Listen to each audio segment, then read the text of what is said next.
का पीएच मान कितना होता है? सही आंसर है ऑप्शन ए 7। जल का जो पीएच मान होता है ये 7 होता है। ठीक है, ये तो मैंने आपको बता दिया कि जल का पीएच मान 7 होता है। अब मैं आपको फ्रेंड्स ट्रिक देता हूँ। ठीक है, 2 ट्रिक दूंगा मैं आपको, दोनों में जो अच्छा लगे वो अपने पास रख लेना। ठीक है, पहला ट्रिक मैं आपको देता हूँ फ्रेंड्स, आपने एक गाना सुना होगा, 7 समुंदर पार मैं तेरे पीछे पीछे आ गई। ठीक है, गाना सुना है, हिंदी गाना है, ये पुराना गाना है। ठीक है, मैंने भी थोड़ी देर पहले ही देखा था।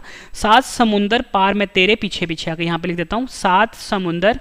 ठीक है, ये ट्रिक है, 7 समुंदर पार में तेरे पीछे पीछे आ गई। फ्रेंड्स यहाँ पे देखना समुंदर आया है, समुंदर में क्या होता है? पानी होता है, आप सभी को पता है। और पानी का समुद्र का क्या लिखा हुआ है? यहाँ पे 7 लिखा हुआ है, यानी कि हमें ये पता लगा कि पानी का जो पीएच मान होता है ये 7 होता है। ये ट्रिक है, 7 समुंदर, समुंदर में क्या होता है? पानी, पानी के आगे 7 लिखा हुआ है, यानी कि पानी का पीएच हो गया 7। एक ट्रिक आपको मैंने ये दे दिया। दूसरा ट्रिक मैं आपको ये देता हूँ कि फ्रेंड देखो, हफ्ते में कितने दिन होते हैं? 7 दिन होते हैं एक हफ्ते में, और 7 दिन क्या चाहिए आपको?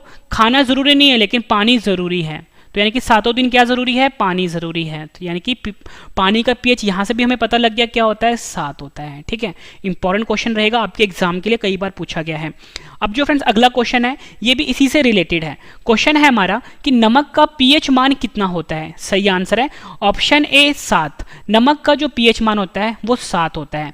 एग्जाम में पूछेंगे, आपने आंसर 7 पे करना है। अब मैं आपको ट्रिक देता हूँ, सबसे आसान ट्रिक। फ्रेंड देखो, जो नमक होता है, नमक आपको सभी को पता है कहाँ पर होता है? समुद्र में होता है ना, समुद्र में होता है, पानी से निकलता है नमक, है ना, आप सभी को पता है।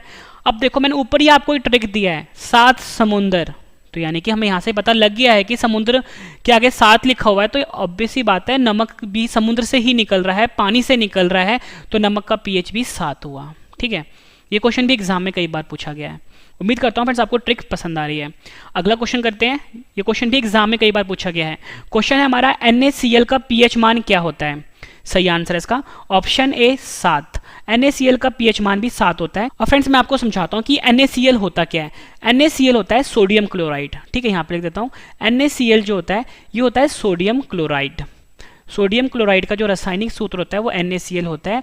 और फ्रेंड जो नमक होता है ना, जो हम घरों में नमक खाते हैं, जो मैंने ऊपर आपको बताया भी है नमक, उस नमक का जो वैज्ञानिक फॉर्मूला होता है, ठीक है, उसको वो होता है NaCl। नमक को हम NaCl बोलते हैं। ठीक है, तो यानी कि क्वेश्चन को घुमा के पूछा जाता है एग्जाम में। अगर वो आपसे नमक पूछ ले तो आप तो 7 लिख दोगे। अगर आपको ये नहीं पता होगा कि नमक को हम NaCl बोलते हैं, मतलब नमक का जो वैज्ञानिक नाम है वो NaCl है, तो आप तो कंफ्यूज हो जाओगे। लेकिन मैंने आपको अभी बता दिया है कि नमक को हम NaCl भी बोलते हैं। ठीक है, और मैंने नमक का ऊपर ही आपको ट्रिक दिया है कि नमक निकलता है समुद्र से। कहाँ से निकलता है? समुद्र से निकलता है।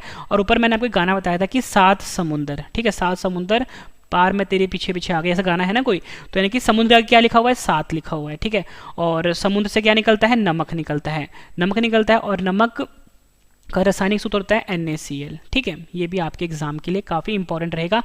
और देखो फ्रेंड्स, नमक मैंने आपको बताया कि नमक जो होता है, यहाँ पे देखो न आ रहा है, न आ रहा है, न, तो यहाँ पे भी देखो फ्रेंड्स न आ रहा है ना, तो यहाँ से आप याद कर सकते हो नमक का NaCl फॉर्मूला होता है। और NaCl का पीएच मान कितना होता है? 7। मैंने आपको ट्रिक बता दी इसकी, क्योंकि NaCl को हम नमक ही बोलते हैं। अगला क्वेश्चन कर लेते हैं, रक्त का पीएच मान कितना होता है? कई बार एग्जाम में पूछा भी गया है और साइंस का सबसे इंपॉर्टेंट क्वेश्चन है ये, तो सही आंसर है इसका ऑप्शन सी 7.4। 7.4 जो है ये रक्त का पीएच मान होता है। ठीक है, अब मैं आपको ट्रिक देता हूँ फ्रेंड। देखो 7.4 बताया मैंने आपको। फ्रेंड देखो, जो रक्त होता है ना हमारा, वो होता तो पानी की तरह ही है ना, पानी की तरह ही होता है। और पानी का मैं आपको बता चुका हूँ कितना होता है? 7 होता है। 7 तो चलो यहाँ पे पता लग गया कि रक्त जो होता है वो पानी की तरह ही होता है, 7। अब यहाँ पे फ्रेंड्स आगे 4। ठीक है, 4 आ रहा है यहाँ पे। आप 4 कैसे याद करोगे आप? फ्रेंड देखो, अगर किसी भी इंसान का अगर 1 बूंद खून निकलता है, चलता है, जायज है। 2 बूंद निकल रहा है, उससे कोई फर्क नहीं पड़ता। लेकिन जब उसकी 4 बूंदें निकल जाती है ना, तो फ्रेंड्स वो डर जाता है। ठीक है, यानी कि 4 बूंदें काफ़ी ज़्यादा होती हैं। इसलिए हमेशा आपको याद रखना है कि आपको 1 याद नहीं रखना, 2 याद नहीं रखना, आपको 4 याद रखना है कि खून की जब भी 4 बूंदें निकले मतलब कि खतरनाक है, मतलब कि चोट ज़्यादा लगी है। तो यानी कि 7.4 यानी 7.4 जो है ये रक्त का पीएच मान होता है। ठीक है फ्रेंड्स, ट्रिक आप कोई भी आसान सा याद कर सकते हो, जरूरी नहीं कि जो मैं आपको ट्रिक दे रहा हूँ वही आपको याद करना है, बट मैं आपको आसान ट्रिक लिख रहा हूँ जो आपको हमेशा के लिए याद रहे। ठीक है, रक्त जो होता है पानी की तरह होता है, तो इसलिए मैंने 7 लिख दिया यहाँ पे, और 4 मैंने आपको बताया कि 4 बूंदें खतरनाक होती हैं। ठीक है, अगला क्वेश्चन कर लेते हैं। मनुष्य के आंसू का पीएच मान कितना होता है? सही आंसर इसका ऑप्शन डी 7.4, मतलब 7.4 जो है ये मनुष्य के आंसू का पीएच होता है। ऊपर जो मैंने आपको क्वेश्चन करवाया फ्रेंड्स, उसमें बताया मैंने आपको खून जो होता है यानी रक्त जो होता है उसका पीएच मान 7.4 होता है। ठीक है, ये तो आपको याद हो गया। ठीक है, अब आपको आंसू का पीएच 7.4 कैसे याद रहे? फ्रेंड देखो, अगर किसी भी इंसान का चोट लगेगी, ठीक है, खून निकला उसका यानी रक्त निकला, तो मैंने रक्त का पीएच मान कितना बताया आपको? 7.4 बताया ना। अब किसी इंसान का अगर खून निकल रहा है फ्रेंड्स, तो वो इंसान रोएगा भी ना। देखो लड़का है तो रोएगा यानी, ठीक है, पहले आप सभी को पता है लड़कियां जो होती हैं सॉफ्ट होती हैं, उनका खून निकलता है वो रो पड़ती हैं।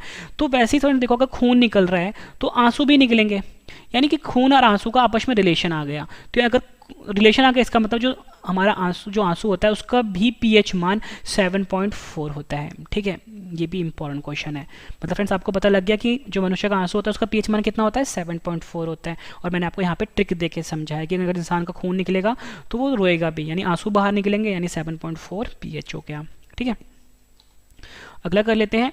नींबू का पीएच मान कितना होता है? सही आंसर है ऑप्शन डी 2.4। नींबू का जो पीएच मान होता है वो 2.4 होता है। अब मैं आपको ट्रिक देता हूँ कि फ्रेंड्स आपको याद कैसे करना है एग्जाम में। ठीक है, आप कभी भी फ्रेंड्स सब्जी लेने जाते हो, ठीक है, कभी भी आप सब्जी की शॉप पे जाओगे, आप इमेजिन करो, ठीक है, सब्जी वाले ने यहाँ पे सेब रखे होते हैं, ठीक है, केले रखे होते हैं, तो फ्रेंड्स और साथ में उसमें नींबू भी रखे होते हैं। पर जब कोई भी इंसान जाता है ना फ्रेंड्स सेब लेने के लिए, मतलब नींबू लेने के लिए, वो ये हमेशा बोलता है कि आधा दर्जन केला डाल दो या 1 दर्जन केला डाल दो, ठीक है, 1 किलो ये वाली सब्जी गोभी डाल दो, 1 किलो आलू डाल दो। लेकिन कभी भी ना फ्रेंड्स जब भी नींबू खरीदता है ना, वो हमेशा ये बोलता है यार 2-4 नींबू डाल दें, हमेशा ये बोलता है। क्योंकि नींबू तो आप फ्रेंड्स आप सभी को पता है कि हर कोई खाता नहीं है, ठीक है, तो वो हमेशा बोलता है यार चल 2-4 नींबू भी डाल दे ऊपर से। तो वो क्या करता है, नींबू को तोलता नहीं है सब्जी वाला, वो क्या करेगा, आपसे 10 रुपये लेगा, 2-4 नींबू डाल देगा, है ना। तो यानी कि आपको पता लग गया कि नींबू का पीएच मान कितना होता है? 2-4 यानी 2.4 नींबू का पीएच मान होता है। ये आपको याद रखना है, इंपॉर्टेंट रहेगा। अगला क्वेश्चन कर लेते हैं। बैटरी अम्ल का पीएच मान कितना होता है? सही आंसर है इसका ऑप्शन डी 1। ठीक है, बैटरी अम्ल का पीएच मान 1 होता है। फ्रेंड्स कभी भी ना कोई भी जो अम्ल होता है, ठीक है, अम्ल मैंने आपको बताया था कि अम्ल क्या होता है, जब कभी भी 7 से नंबर कम आए, ठीक है, वो हमेशा अम्लीय होगा, है ना। तो यानी कि 1 नंबर बताता है कि देखो 7 के जितने पास होगा ना, जैसे 6 हो गया, 5 हो गया, और जो 1 होगा ना फ्रेंड्स वो ज़्यादा ताकतवर अम्ल होगा। मतलब 6 वाला कम ताकतवर अम्ल होगा, 5 वाला भी कम होगा, लेकिन जितना दूर होगा ना 7 से वो उतना ही मतलब कि तेज अम्लीय होगा। ठीक है, ये हमसे पता लगता है। अब देखो फ्रेंड्स बैटरी में जो अम्ल प्रयोग आ रहा है, अब बैटरी में जो अम्ल होगा, मतलब घर में जो इन्वर्टर वाली बैटरी होती है ना, इन्वर्टर वाली बैटरी, इसमें जो अम्ल होगा, मतलब इसमें जो एसिड होगा ना फ्रेंड्स वो बहुत ही तेज होता है। ठीक है, बहुत ही हार्ड एसिड होता है। यानी कि फ्रेंड्स तो आप ये बोल सकते हो फ्रेंड्स कोई भी चीज़ अगर बहुत ही अच्छी मतलब बहुत ही बेस्ट क्वालिटी का अमल है, मतलब ये जो अमल होगा इसके अंदर बहुत ही स्ट्रांग है, अगर बहुत ही अच्छी क्वालिटी का है तो फ्रेंड्स आप क्या बोलते हो, कोई भी चीज़ अच्छी होती है आप बोलते हो यार 1 नंबर चीज़ है, आप यही बोलते हो ना, कोई भी चीज़ है तो 1 नंबर है। तो यानी बैटरी के अंदर जो अमल है बहुत ही स्ट्रांग है, बहुत ही तेज है, तो इसका मतलब आप ये बोलोगे यार 1 नंबर अमल है। तो यहाँ से हमें पता लगा कि बैटरी का जो अमल होता है उसका पीएच मान 1 हो गया, यानी 1 नंबर 1 हो गया। ठीक है, ये भी बहुत अच्छी ट्रिक दी है मैंने आपको याद करने के लिए। अब देखो फ्रेंड्स एक क्वेश्चन एग्जाम में पूछा जाता है कि जो बैटरी होती है घरों में हम इस्तेमाल करते हैं इन्वर्टर में, ठीक है, उसके अंदर जो अमल होता है उस अमल का नाम क्या होता है? उस अमल का नाम होता है फ्रेंड्स सल्फ्यूरिक एसिड। क्या होता है? Sulphuric acid. और सल्फ्यूरिक एसिड का जो रासायनिक सूत्र होता है वो H2SO4 होता है, जो मैंने यहाँ पे लिखा है। क्या होता है? सल्फ्यूरिक एसिड बोलते हैं उसको, जो बैटरी के अंदर एसिड होता है या बोलो बैटरी के अंदर अम्ल होता है, और उसका जो फ्रेंड्स फॉर्मूला होता है वो H2SO4 होता है। यानी क्वेश्चन इन्होंने घुमा के पूछ लिया आपसे। अगर आपसे पूछेंगे कि सल्फ्यूरिक अम्ल का पीएच मान कितना होता है, ठीक है, या पूछ लेंगे H2SO4 का अम्ल का पीएच मान कितना होता है, या पूछ लेंगे बैटरी के अंदर जो अम्ल होता है उसका पीएच मान कितना होता है, एक ही होगा, मतलब बराबर ही होगा, क्योंकि तीनों एक ही चीज़ है, क्वेश्चन घुमा फिरा के पूछ लिया जाता है। तो मैंने आपको बताया था फ्रेंड, देखो बैटरी के अंदर जो अम्ल होता है वो बहुत ही तेज होता है, बहुत ही स्ट्रांग होता है, मतलब 1 नंबर चीज़ है, 1 नंबर है, ठीक है। तो यानी कि H2SO4 का जो अम्ल है, H2SO4 का जो पीएच है वो 1 नंबर है। ऑप्शन सी इसका सही आंसर होगा। ठीक है फ्रेंड्स, और इसको हम सल्फ्यूरिक एसिड भी बोलते हैं, ये आपने ध्यान रखना है। फ्रेंड्स अगर आपको वीडियो पसंद आ रही है फ्रेंड वीडियो को लाइक जरूर करिएगा, कम से कम 10 फ्रेंड के साथ शेयर भी जरूर करिएगा, ठीक है। और मैं आपको बता दूं जितने भी क्वेश्चन मैं आपको इस वीडियो में भी करवा रहा हूँ ना, इसके बाद सभी क्वेश्चन एक बार फिर से रिवीजन भी करवा दूंगा, ताकि फ्रेंड्स आपको सभी के सभी क्वेश्चन इसी वीडियो में अच्छे से समझ में आ जाएं और याद भी हो जाएं। उसके बाद फ्रेंड्स आपकी नॉलेज चेक करने के लिए लास्ट में मैंने आपके लिए 10 क्वेश्चन का टेस्ट भी रखा है। मैं आपको इतनी शॉर्ट ही देता हूँ, पूरा वीडियो देखने के बाद एक एक क्वेश्चन आपको इसी वीडियो में याद होने वाले हैं। अगला क्वेश्चन है हमारा, दूध का पीएच मान कितना होता है? सही आंसर इसका ऑप्शन डी 6.4। 6.4 जो है ये दूध का पीएच मान होता है। फ्रेंड्स इसके लिए आप ट्रिक ये याद कर लो कि जो दूध होता है ये बड़े बड़े शहरों में यानी विदेशों में ना फ्रेंड्स 64 रुपये किलो बिकता है, ठीक है। अगर आपको ये ट्रिक पसंद नहीं आई तो फ्रेंड ट्रिक मैं आपको ये दे देता हूँ कि फ्रेंड्स जब कभी भी जब कोई दूध लेने जाता है ना, कोई बोलता है कि यार मैंने सामने निकाल के दूध लेना है, तो दूध ना हमेशा फ्रेंड जो गाय या भैंस होती है ना सुबह सुबह देती है, यानी सुबह 6 बजे देगी या शाम को 4 बजे देगी। आप लोगों को देखा होगा कि जो दूध वाले होते हैं ना वो सुबह सुबह दूध निकालते हैं, यानी सुबह 6 बजे दूध निकालते हैं या फिर शाम को वो 4 बजे के आसपास दूध निकालते हैं। तो फ्रेंड्स इसका आपको याद हो जाएगा कि 6.4 जो है ये दूध का पीएच मान होता है, ठीक है। ट्रिक फ्रेंड्स आप कोई भी बना सकते हो यार अपनी तरफ से, ठीक है। अगला है हमारे पास, टमाटर का पीएच मान कितना होता है? सही आंसर है ऑप्शन डी 4.5। 4.5 जो है टमाटर का पीएच मान होता है। और फ्रेंड्स मैं आपको इसी ट्रिक बना के बताता हूँ। देखो फ्रेंड्स यहाँ पे टमाटर लिखा है, ठीक है, टमाटर लिखा है। टमाटर का फ्रेंड्स अगर ट हटा दोगे तो यहाँ पे क्या आता है? मटर आता है। मटर आ रहा है ना, टमाटर का जब आपने ट हटा दिया यहाँ पे मटर मटर लिखा आ रहा है। तो फ्रेंड्स आप मटर में आप देखते हो जो मटर होता है उसके अंदर कितने दाने होते हैं? 4 या 5 दाने ही तो होते हैं, 4 या 5 दाने होते हैं मटर के अंदर। तो आप ट्रिक बना सकते हो जो 4 या 5 दाने होते हैं मटर के अंदर, मटर से बनता है टमाटर, यानी ट्रिक क्या हो गया? 4.5। उम्मीद करता हूँ फ्रेंड्स आपको ये ट्रिक भी पसंद आया होगा। अगला है हमारे पास, सोडा का पीएच मान कितना होता है? सही आंसर इसका ऑप्शन सी 3। सोडा का पीएच मान होता है 3, ठीक है, ये आपको याद रखना है। अब मैं आपको इसकी ट्रिक दे देता हूँ। फ्रेंड्स सपोज करो कोई लड़का है, ठीक है, वो पढ़ाई कर रहा है रात के 3 बजे तक, ठीक है, फ़ोन उसने हाथ में फ़ोन पकड़ा हुआ है और वो पढ़ाई कर रहा है। तो उसके घर वाले आते हैं बाहर से, वो बोलते हैं कि 3 बज गए हैं, मतलब कि वो रात भर पढ़ ही रहा था, ठीक है। वो अब उसके घर वाले जब आते हैं रात को तो देखते हैं कि 3 बज गए हुए हैं, ठीक है, लेकिन वो फिर भी पढ़ रहा है। तो उसके घर वाले बोलते हैं 3 बज गए हैं, अब सो जा। ये सोडा है ना, सोडा, उसको घर वाले बोलते हैं सो जा। आपको सोडा का जो ट्रिक है उसको बोलना है सो जा, यानी कि उसके घर वाले बोल रहे हैं कि फ़ोन रख दे, फ़ोन में पढ़ाई मत कर तू, अब तू सो जा, 3 बज गए हैं, ठीक है। तो आपको ट्रिक क्या मिली? आपको सो जा 3 बजे, ठीक है, सोडा से। नेक्स्ट है हमारा, एप्पल का पीएच मान कितना होता है? यानी सेब का पीएच मान कितना होता है? आंसर है ऑप्शन ए 3। जो सेब होता है उसका पीएच मान 3 होता है। फ्रेंड्स आप सभी को पता है कि जो सेब है बहुत ही महंगा हो गया आजकल, ठीक है। तो सेब आप सभी को पता है कि सेब कितने रुपए किलो है? सेब है 100 रुपये किलो, यानी से कितना, से बना दिया आपने 100, है ना। सेब है लिखा हुआ यहाँ पे, से 100 बना दिया यानी। और 100 रुपये में फ्रेंड्स कितने सेब आते हैं? 3 ही सेब तो आते हैं, क्योंकि सेब काफ़ी बड़ा होता है और भारी होता है। तो सेब हमेशा जब भी आप लेने जाओगे फ्रेंड्स, जब बड़े बड़े सेब लोगे तो 100 रुपये में 3 ही सेब आते हैं। तो यानी कि सेब का ट्रिक क्या हो गया? पीएच मान का 3। सेब काफ़ी बड़ा होता है और जब उसको आप तोलोगे तो 1 किलो कितने का आता है? 100 रुपये का आता है। 100 रुपये में 3 सेब आते हैं, यानी कि सेब का पीएच मान हो गया 3। ये आपने ध्यान रखना है। अगला है हमारे पास क्वेश्चन, अचार का पीएच मान कितना होता है? सही आंसर है इसका ऑप्शन डी 3.5 से लेके 3.9 तक, मतलब 3.5 से लेके 3.9 तक पीएच होता है अचार का। फ्रेंड्स अलग अलग कंपनी का अचार होता है, इसलिए जो पीएच होता है ना फ्रेंड्स अलग अलग होता है।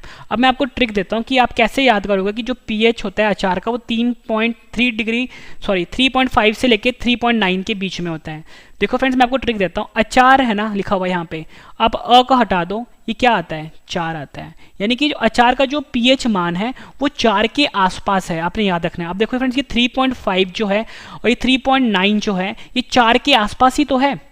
ध्यान से देखो फ्रेंड्स, ये 3.5 और ये 3.9 है, ये 4 के आसपास ही तो है, यानी कि आपको ये पता लग गया कि अचार का पीएच मान 3.5 से लेकर 3.9 तक होता है। अगला क्वेश्चन है हमारा, सिरके का पीएच मान कितना होता है? सही आंसर इसका ऑप्शन सी 3। सिरके का पीएच मान होता है 3, ठीक है। अब फ्रेंड्स आपको ट्रिक देता हूँ कि आपको याद कैसे करने हैं। फ्रेंड्स आपको यहाँ से एक ट्रिक मिलेगी, सिर के लिखा हुआ है, यानी कि सिर के, यही है ना, सिर के। और फ्रेंड्स यहाँ पे सर की बात हो रही है, तो फ्रेंड्स आप सभी को पता है जो महात्मा गांधी थे उनके सर पे कोई बाल नहीं था, कोई बाल नहीं था, है ना, गंजे थे वो, मतलब कोई बाल नहीं था, यानी महात्मा गांधी के सर पे कोई बाल नहीं था, ठीक है। और गांधी जी के 3 बंदर थे, तो आपको याद रखना है कि सर, कभी भी सर की बात आती है तो हमेशा महात्मा गांधी जी जो थे उनके सर की याद आती है, और महात्मा गांधी जो थे उनके सिर पे कोई बाल नहीं था, ठीक है। और महात्मा गांधी जो थे फ्रेंड्स, जब आपके मन में महात्मा गांधी आता है तो फ्रेंड्स महात्मा गांधी के साथ 3 बंदर भी आते हैं। तो आपको याद रखना है कि जो सिरका होता है इसका पीएच मान होता है 3। अगला है हमारे पास, शराब का पीएच मान कितना होता है? सही आंसर इसका ऑप्शन डी 2.8। 2.8 जो है शराब का पीएच मान होता है, ठीक है। अब मैं आपको ट्रिक देता हूँ कि फ्रेंड्स शराब का जो पीएच मान होता है वो उसको आप कैसे याद करो कि 2.8 रहे, ठीक है। इसका आप ट्रिक ये बना सकते हो कि किसी इंसान ने 2 पैग लगाए, ठीक है। आप तो ये बोलते ही हो कि 2 पैग हर कोई लगाता है, तो मतलब ये सुना ही होगा आपने कि कोई भी इंसान जो होता है 2 पैग तो पीता ही पीता है। अब उस किसी इंसान ने 2 पैग पिया, 2 पैग पीते ही फ्रेंड्स वो उसको ना हर चीज़ें 8 दिखाई देने लग गई, ठीक है। यानी कि 2 पैग पिया उसने, 2 पैग पीते ही उसको हर चीज़ जो है 8 दिखाई देने लगी, यानी कि 2.8 जो है ये शराब का पीएच मान है, ठीक है। मतलब 2 पैग लगाए उसने और 2 पैग लगाते उसको हर सभी चीज़ें 8 दिखाई, मतलब 8 होना दिखाई देने लग गई। अगला है हमारे पास, समुद्र जल का पीएच मान कितना होता है? सही आंसर है ऑप्शन डी 8.5। 8.5 जो है समुद्र जल का पीएच मान होता है, ठीक है। मैंने आपको फ्रेंड्स ऊपर बताया था कि जो नॉर्मल पानी होता है, जो नॉर्मल जल होता है उसका पीएच 7 होता है, ठीक है। और जो सोडियम क्लोराइड होता है NaCl, ठीक है, इसका पीएच भी 7 होता है, और जो नमक होता है इसका पीएच भी 7 होता है। लेकिन फिर यहाँ पे बात हो रही है समुद्र जल की। नॉर्मल जल का 7 होता है, समुद्र जल का पीएच मान होता है 8.5, ठीक है। आप ये ट्रिक ये बना सकते हो कि जो समुद्र है ना, समुद्र जो है मेरे घर से 8.5 किलोमीटर है, ठीक है। या आप बोल सकते हो 85 किलोमीटर है, बीच में आप डॉट याद रखना कि 8.5 जो है 8.5 किलोमीटर समुद्र मेरे घर से दूर है। अगला भी काफ़ी इंपॉर्टेंट है, मानव मूत्र का पीएच मान कितना होता है? कई बार एग्जाम में पूछा गया है। सही आंसर इसका ऑप्शन ए 4.8 से लेके 8.4। फ्रेंड्स आप देखो, मानव मूत्र का पीएच मान मैंने आपको बताया 4.8 से लेके 8.4। आप इस चीज़ को ध्यान से देखना, ये जो 4.8 है ना, इसका उल्टा करोगे आप तो क्या हो जाएगा? 8.4 होगा। तो ये आपको आसानी से याद हो गया कि 4.8 से लेके 8.4 तक मानव मूत्र का पीएच होता है। अगला करते हैं, शैम्पू का पीएच मान कितना होता है? सही आंसर इसका ऑप्शन ए 7 से लेके 10 तक। 7 से लेके 10 तक शैम्पू का पीएच मान होता है। तो फ्रेंड्स यहाँ पे शैम्पू लिखा हुआ है, ठीक है। शैम्पू लिखा है ना यहाँ पे, शैम्पू, श से स आता है, श से स मिल रहा है आपस में, यानी श से क्या हो गया? 7 हो गया। कि देखो ना, शैम्पू है और यहाँ पे 7 है, श स मिल रहा है आपस में, यानी कि हमें पता लग गया 7 है। यानी कि शैम्पू का जो पीएच मान है वो 7 है। अगर बाबा रामदेव का शैम्पू होगा तो 7 रुपये का होगा, ठीक है। और दूसरी कंपनी का लोगे तो थोड़ा महंगा होता है, कितने का होगा? 10 रुपये का होगा। तो यानी कि हमें पता लग गया कि शैम्पू का जो पीएच मान है वो 7 से लेके 10 तक वेरी करता है, ठीक है। इंपॉर्टेंट है। फिर इसके बाद जो आपको रिवीजन करवाऊंगा उससे आपको सभी क्वेश्चन इसी वीडियो में याद होने वाले हैं। अगला क्वेश्चन है हमारे पास, मानव लार का पीएच मान कितना होता है? सही आंसर इसका ऑप्शन डी 6.5 से लेके 7.5 के बीच होता है मानव लार का पीएच, ठीक है। अब मैंने आपको बताया फ्रेंड्स, जो मानव लार होता है उसका पीएच मान 6.5 से लेके 7.5 के बीच में होता है। अब आपको याद कैसे करना है? फिर देखो, जो मानव लार होता है उसको हम सलाइवा भी बोलते हैं, ठीक है, जो हमारे मुख के अंदर होता है। अब मैंने आपको, सोचो फ्रेंड्स, आपके सामने रसमलाई रखी हुई है, ठीक है, कटोरे में रसमलाई रखी हुई है। आप सभी को पता है कि रसमलाई टेस्टी होती है। अगर बच्चा देखता है तो उसके मुंह में पानी आ जाता है, बोलता है मैंने खाना है खाना है। बड़े लोग होते हैं वो देखते हैं, उनको भी पसंद आती है कि हाँ रसमलाई बहुत टेस्टी है, उनके मुंह में पानी आ जाता है। लेकिन फिर जो घरों में बड़े बूढ़े होते हैं ना, जिनकी उम्र 65-75 साल होती है, 65-75 साल होती है, उनके मुँह में भी पानी आ जाता है। यानी कि पानी आ गया मतलब लार आ गया मुंह में, है ना, क्योंकि मुंह के अंदर जो पानी होता है वो लार ही तो होता है। यानी जो बड़े बूढ़े हैं जिनकी उम्र 65-75 साल है, उनके मुंह में भी पानी आ गया, मतलब उनके मुंह में लार आ गया। तो यानी कि जो 6.5 से लेकर 7.5 कौन होते हैं? बड़े बूढ़े होते हैं, मतलब 65-75 साल के, और उनके मुंह में भी लार आ गया। यानी कि हमें पता लग गया कि जो मानव लार है इसका पीएच कितना हो गया? 6.5 से लेकर 7.5 हो गया। अगला जो क्वेश्चन करवा रहा हूँ फ्रेंड्स, मोस्ट इंपॉर्टेंट क्वेश्चन है, हर साल एग्जाम में आता ही आता है। किसी व्यक्ति के रक्त में पीएच मान में कितना परिवर्तन होने पर उसकी मृत्यु हो जाती है? मैंने आपको बताया रक्त का पीएच मान होता है 7.4, ठीक है, ये तो मैंने आपको बता दिया था ट्रिक के साथ। अब उसके रक्त में का कितना पीएच जो है अगर कम हो जाए तो इस इंसान की मृत्यु हो जाएगी। तो फ्रेंड्स का आंसर है ऑप्शन डी 0.2। अगर 0.2 का भी चेंज आता है ना किसी के खून में, यानी किसी के रक्त में, तो उस इंसान की मृत्यु हो जाती है, ठीक है। अब मैं आपको ट्रिक देता हूँ आपको, ठीक है, ट्रिक देता हूँ मैं आपको। फ्रेंड्स आपने ना एक ऐड देखी होगी टीवी में पोलियो की, वहाँ पे वो बोलते हैं कि 2 बूंद जिंदगी की, ठीक है, 2 बूंद जिंदगी की। लेकिन फ्रेंड्स वो 2 बूंद क्या होती है, पोलियो की होती है। पर आपको ये 2 बूंद से याद रखना है कि यहाँ पे भी फ्रेंड्स जिंदगी की बात हो रही है कि अगर 2.2 अगर कम हो जाता है तो इंसान की मृत्यु हो जाती है, तो यहाँ पे भी जिंदगी की बात हो रही है। लेकिन फ्रेंड्स यहाँ पे आपको याद क्या करना है कि 2 याद नहीं रखना आपको, यहाँ पे आपको आगे पॉइंट लगा देना है। यानी कि 0.2 का अगर चेंज आता है ना किसी के ब्लड में, 0.2 का अगर चेंज आता है तो उस इंसान की मृत्यु हो जाती है। ठीक है, ये आपने याद रखना है, दो नहीं 0.2। ठीक है, 0.2 या बोलो 0.2 का अगर चेंज आता है उस इंसान की मृत्यु हो